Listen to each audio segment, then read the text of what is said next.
Halo Tribuners, jumpa lagi bersama saya Mutiara dalam tayangan Breaking News di Tribun Lampung. Kami akan sajikan informasi teraktual dan terpercaya untuk Anda.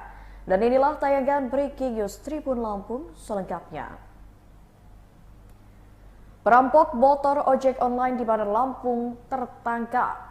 Pelaku perampokan motor ojek online atau ojol di Bandar Lampung tertangkap. Penangkapan pelaku perampokan motor ojek online tersebut dilakukan oleh aparat Polsek Tanjung Karang Timur, Polresta Bandar Lampung. Diketahui penangkapan itu setelah terjadi perampokan pada seorang driver ojek online di Bandar Lampung pada Sabtu 5 Oktober 2024 pukul 19.40 waktu Indonesia Barat.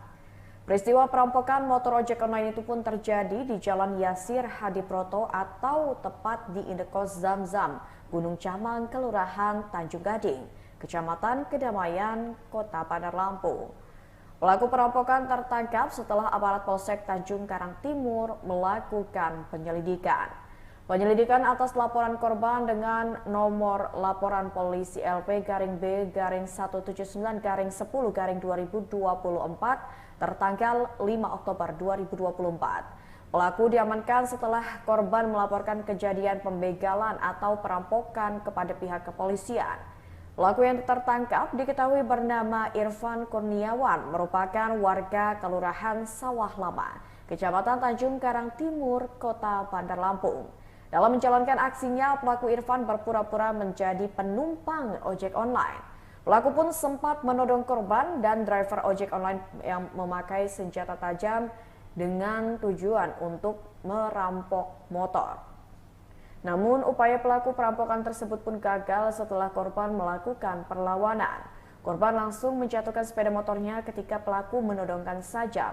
Lantas korban pun berusaha menyelamatkan diri sembari teriak meminta pertolongan kepada warga. Pelaku percobaan perampokan ini juga melarikan diri yang akhirnya berhasil ditangkap. Kini, Irfan Kurniawan harus mempertanggungjawabkan perbuatannya dengan mendekam di sel tahanan Polsek Tanjung Karang Timur.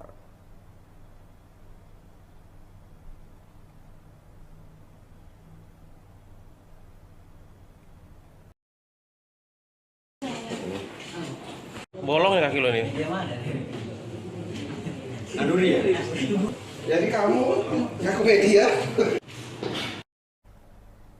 Ya, Tribuners, terkait dengan ditangkapnya seorang begal atau di mana tersangka yang melakukan perampokan kepada seorang ojek online di Bandar Lampung, kita akan mendengarkan keterangan langsung yang disampaikan oleh Kapolsek Tanjung Karang Timur, Kompol Kurban.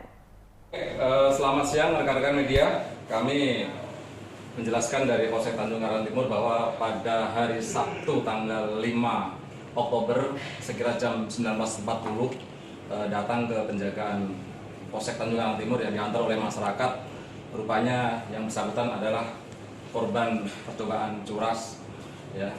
Dan notabene adalah yang bersangkutan adalah pengemudi ojek online dari Maxim.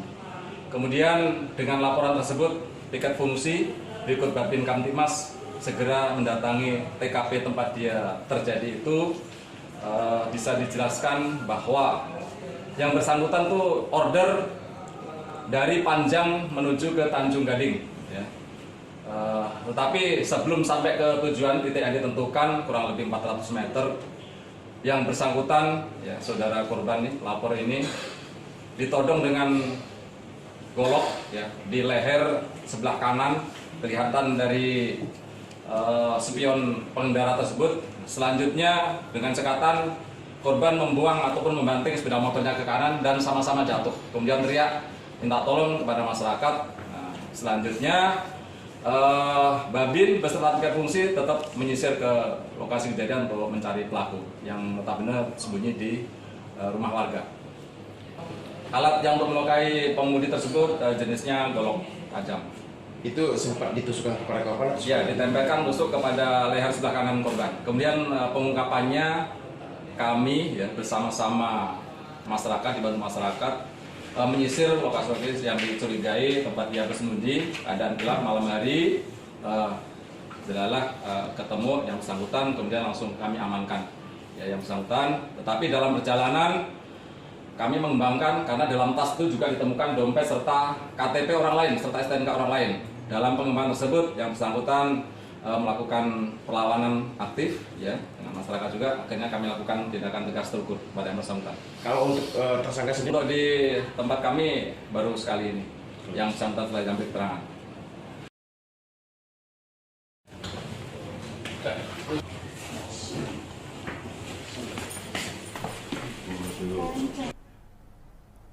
Ya, Tribuners, terkait kasus percobaan perampokan terhadap ojek online yang terjadi di Bandar Lampung, kami telah merangkumnya ke dalam beberapa poin pernyataan.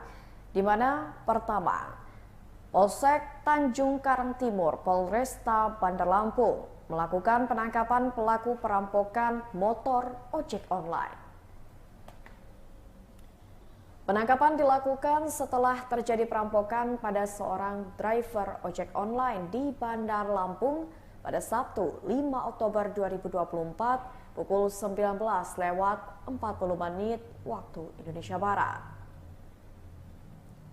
Peristiwa perampokan motor ojek online itu terjadi di Jalan Yasir Hadiproto atau depan Indekos Zamzam, Kelurahan Tanjung Gading, Kecamatan Kedamaian, Kota Bandar Lampung.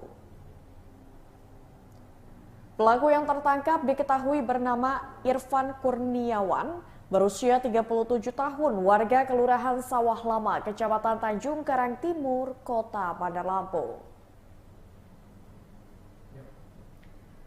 Dalam menjalankan aksinya, pelaku Irfan berpura-pura menjadi penumpang ojek online dan sempat menodong korban dengan senjata tajam. Namun upaya pelaku perampokan gagal setelah korban melakukan perlawanan. Kamu lihat sana, lihat sana, lihat sana. Yang lihat.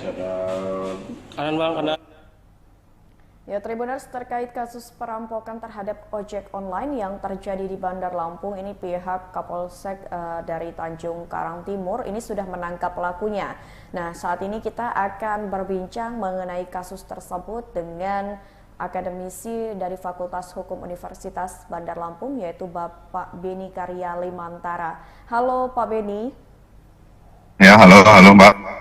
Ya, Pak Beni, terkait dengan kasus pembegalan ataupun perampokan ini, pada kasus ini kan di mana ojek online yang menjadi korbannya dan modusnya adalah dengan pelaku berpura-pura menjadi penumpang. Nah, kasus dengan modus serupa ini kan memang kerap kali terjadi Pak Beni, tidak hanya di Lampung tapi juga di provinsi ataupun kota lainnya. Kenapa sih Pak Beni akhirnya modus pelaku yang seperti ini kembali terjadi dan ojek online ini bisa dikatakan menjadi korbannya, seperti itu Pak Beni?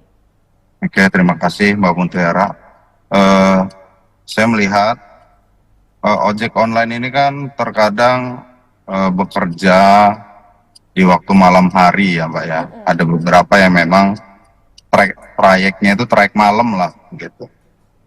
Nah, ini berpotensi jadi sasaran, jadi korban dari suatu tindak pidana. Contohnya yang terjadi di Tanjung Gading itu ya, kalau nggak salah. Itu kan memang di daerah situ juga. Saya beberapa kali lewat situ memang sepi untuk kalau malam hari, jam-jam 9, jam 10 aja udah sepi di situ Mbak. Potensi terjadi kejahatan pun sangat besar di wilayah itu, apalagi untuk khususnya untuk ojek motor lah ya.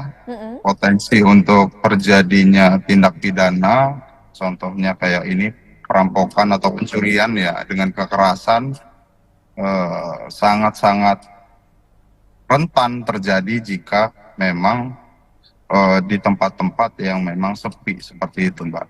Oke, ini kan kita lihat bahwasannya ternyata pelaku ini berpura-pura menjadi penumpang, bahkan sudah menyiapkan senjata tajam berupa pisau. Berarti dapat dikatakan kejahatan ini merupakan kejahatan terencana, seperti itu Pak Beni? Iya, kita kalau mengkaji terkait pencurian ada beberapa pasal memang. Tergantung unsur yang memang dilakukan atau unsur perbuatan yang dilakukan oleh pelaku. Contoh misalnya dari 362 pencurian biasa, lalu ada 363 pencurian dan pemberatan, lalu ada 365 pencurian dengan kekerasan. Jika ada ancaman kekerasan, bisa dikenakan terhadap pelaku tindak pidana itu pasal 365 yang sanksinya itu 9 tahun. Nah, saya melihat kasus ini tidak selesai ya. Jadi percobaan pencurian lah seperti itu ya. Iya, Jadi betul. terhadap percobaan pencurian dengan kekerasan, kita lihat sanksi dalam pasal 365 itu adalah 9 tahun penjara maksimal. Jika mengalami luka-luka, korbannya itu bisa dikenakan lebih dari 9 tahun. Nah, ini kan percobaan terhadap tindak pidana pencurian dan kekerasan. Sanksi maksimalnya itu biasanya 2/3 dari ancaman maksimal. Jadi kalau misalnya 9 tahun, ancaman maksimal terhadap pelakunya itu 6 tahun, Mbak. Oke, Pak Beni, ini kan tadi berdasarkan penjelasan dari Pak Beni bahwasannya memang ini kejadian terjadi malam, di mana di malam hari, apalagi tempatnya sepi ini memang menjadi salah satu faktor yang bisa membuat tingkat kejahatan ini meningkat. Nah, Pak Beni, sebenarnya kalau dari sekitar Sangga sendiri, kira-kira faktor apa saja sih yang akhirnya bisa membuat tingkat kejahatan terutama di Provinsi Lampung ini meningkat? Salah satunya adalah dengan kasus pembegalan ataupun perampokan yang terjadi terhadap ojol. Oke. Jadi kalau kita kenapa terjadi pembegalan, kenapa terjadi tindak pidana di tempat yang tempat-tempat tertentu ya, khususnya ojek online lah, yang memang dia bekerja mengambil trek untuk malam hari. Karena kan kenapa mereka mengambil malam hari itu karena mungkin persaingan dari antar ojek online itu lebih sedikit seperti itu. Saya sih berharap untuk teman-teman ojek online ya, mereka kalau bisa gitu kan, mereka memilih memang kalau mengantar dengan ke tempat-tempat yang berpotensi atau sepi, atau memang dia tidak menguasai suatu wilayah, mending ya di cancel gitu, daripada ya seperti ini kan. Bahayanya itu memang kalau karena sangat rentan, Mbak, sangat rentan sekali, khususnya terhadap ojek online yang memang mengantar ke tempat-tempat yang memang ya sepi gitu, Mbak.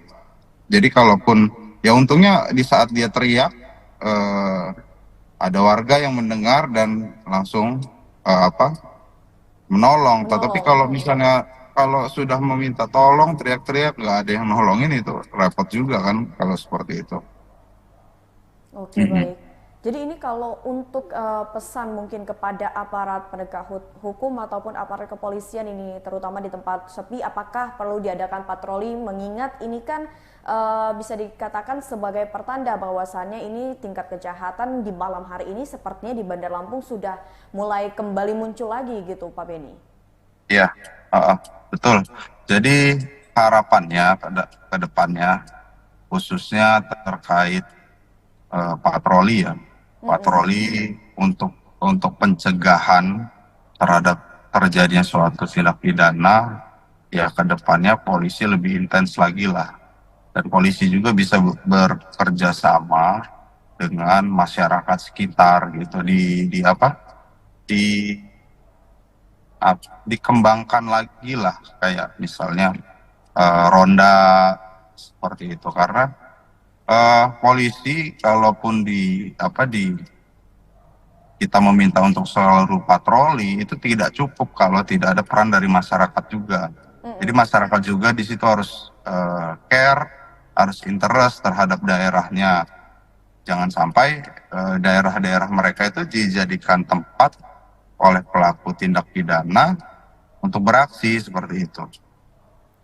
Baik, tapi Pak Beni, kalau kita melihat kepada kasus yang terjadi terhadap ojol kali ini kan terjadi di mana 1 lawan 1 antara satu pelaku dan juga satu korban. Ini bisa dikatakan termasuk perilaku tersangka ini cukup berani melakukan aksinya. Kira-kira apa sih yang menjadi faktor tersangka ini cukup berani untuk melakukan aksinya seorang diri seperti itu, Pak Beni? Kalau ini kan tindak pidana umum ya Mbak, tindak Iya. pidana biasa sepertinya yang sering terjadi di berbagai daerah. Ya tidak jauh-jauh sih Mbak. Niat mereka, motif mereka pasti ya dasarnya adalah ekonomi tadi seperti itu. Jadi kejahatan-kejahatan seperti ini kan karena ada faktor-faktor yang memang mereka mungkin membutuhkan uang untuk mungkin dia punya keluarga, dia sudah apa ini kan ada faktor sosialnya juga terkait keadaan pelaku-pelaku itu. Jadi saya khususnya kalau untuk pencegahan lebih dimaksimalkan aja, khususnya bagi aparat-aparat kepolisian bekerja sama dengan masyarakat sekitar dan Babin Kamtibmas yang ada di tiap-tiap kelurahan itu lebih aktif lagi dalam mensosialisasikan minimal ronda dan keliling kampungnya lah gitu, keliling kelurahan gitu untuk menjaga keamanan di daerahnya sendiri seperti itu. Oke, baik Pak Beni, mungkin itu saja Pak Beni terkait perbincangan mengenai kasus percobaan perampokan yang terjadi terhadap ojek online di Bandar Lampung. Terima kasih banyak Pak Beni atas waktu dan informasinya. Ya, sama-sama Mbak Mutiara. Semoga kita bisa berjumpa di lain waktu Pak Beni. Oke, sama-sama. Baik Tribuners, tadi kita sudah mendengarkan keterangan yang disampaikan oleh Bapak Beni Karyali Mantara selaku akademisi Fakultas Hukum Universitas Bandar Lampung mengenai kasus percobaan perampokan terhadap ojek online yang terjadi di Bandar Lampung. Ya mungkin itu saja breaking news bersama saya Mutiara. Nantikan tayangan terupdate lainnya hanya di YouTube Tribun Lampung News Video. Saya Mutiara pamit undur diri dan sampai jumpa.